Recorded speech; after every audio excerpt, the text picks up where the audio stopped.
model to other part of Malaysia and even to other part of the world. Suitable for our projects to introduce what we call bridging the digital divide. All over the world went to Bario to learn about how to implement a project to solve digital divide.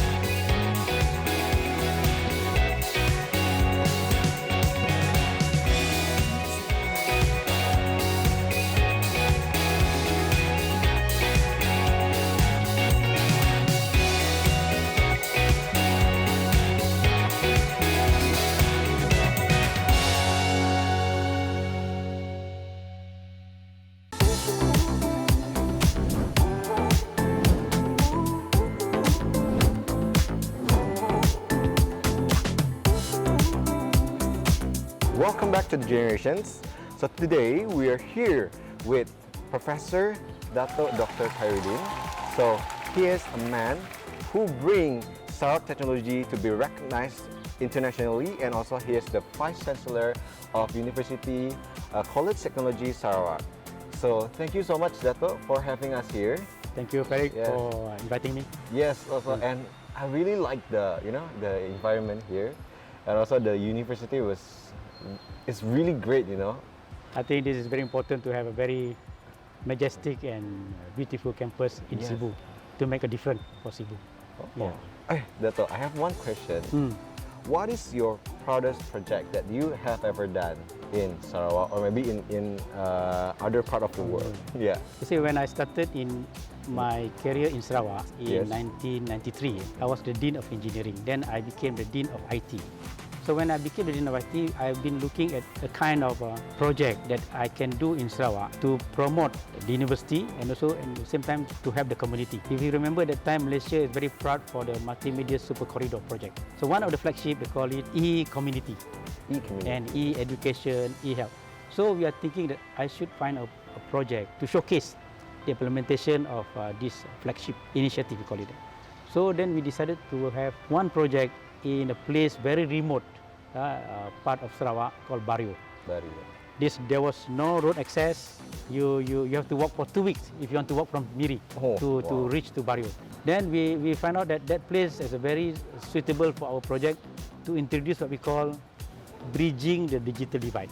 When we look at digitalization, the main issue is connectivity or accessibility. So if there's no access to internet or telecommunication, there's no way for you to do digitalization in terms of accessing the World Wide Web or www, or even to communicate to people. So we'll take Bario as a pilot project to demonstrate to the government, to the world, that if we can bring internet to Bario, which is the worst location that we can think of in Sarawak, that means we can replicate the same model to other part of Malaysia and even to other part of the world. So what we did actually, we bring in computers, solar panel, generators, and we install the computers, we install the satellite dish, because there's no telephone line. So we have to use the what we call VSAT system. Then we train the local people. We engage with the community to tell them this project is for them and for the future of their children to have education, to have internet as part of their way to improve their livelihood.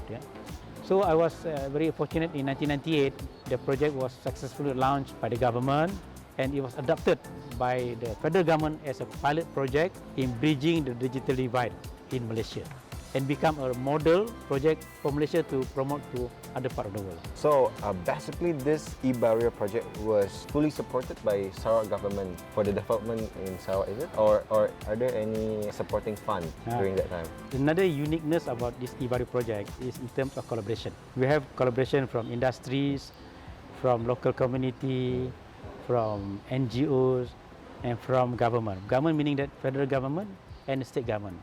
So the federal government actually they gave us a research grant for us to start up the project and to make it sustainable for 5 years. The state government, they contribute in terms of the facilities, in terms of the support from the government agencies, in terms of approval, in terms of Department of Education, Department of Rural Development. The overall state government is supportive of this project. Like how is the project right now, and then like how other countries adapt this project and how they amplify the project in their own country? Do you have any insight or maybe any experience that you can share to us about it? I'm very proud to say that eBaru is still sustainable until today. More than 20 years. Yes, more than 20 years. I think the secret is simply because we find that the community are very cooperative and they feel that the projects belong to them. Secondly, we managed to identify local champion, local young men or women that actually can take care of the project, can manage the project, and also can make it sustainable. Along this process of making it sustainable, we receive many visitors from all over the world, from Japan, from America, from Europe, from China. So they came to learn from us. Can you imagine, it's people from all over the world went to Bario to learn about how to implement a project to solve digital divide. Yeah.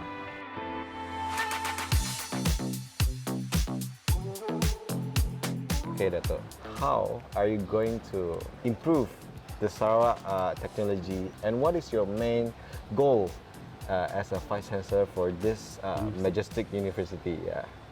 Okay, in terms of academic, of course, university, our main core business is education. First, I have to make some adjustment and also changes in terms of how we deliver our program, because the new generation, like you and Frank, are different. Your perception, your thinking about education is really different from my generation. So we are introducing new way of educating our students. First, we introduce what we call it service learning. Service learning means that we bring students to the community, and the student, through the knowledge in the university, they try to share with the community, and at the same time, the student learn the local knowledge from the community, and they bring back and they try to analyze how the two knowledge from the university and the community can merge and can produce better idea, product, better services. On research, we are now focusing more on what we call it community-based project. It's no good for the university just to do project for the sake of the lecturer or the researcher to publish paper. It doesn't benefit anybody. So now we bring the lecturers and researchers go to the field or to the community and look at what are the problems that the community are facing now. So they are facing about digital technology. So how to help them? They are facing about energy. So we help them through our knowledge, our expertise, and work with them. The key is we must work together. And the third one is, of course, is engaging with the stakeholders. Stakeholder meaning that the community around here, we must make sure that the community feel proud of this university. The people in Cebu, the central region, Sarawak, should be proud of UCTS because it belongs to Sarawakians. And of course, we must engage with the government, the private sectors, the industries, so that they feel that we are actually partnering with them. So university today cannot stand alone. We cannot stand alone. So we have to be working together with everybody. So that's my idea. So in terms of the future, I want to be UCTS to be known as the premier technical university for Sarawak and also for this region. Thank you very much, Dato', for having us here in this majestic university. It's an honor for us that you can share your story with us and then share about the development in in terms of digital in Sarawak.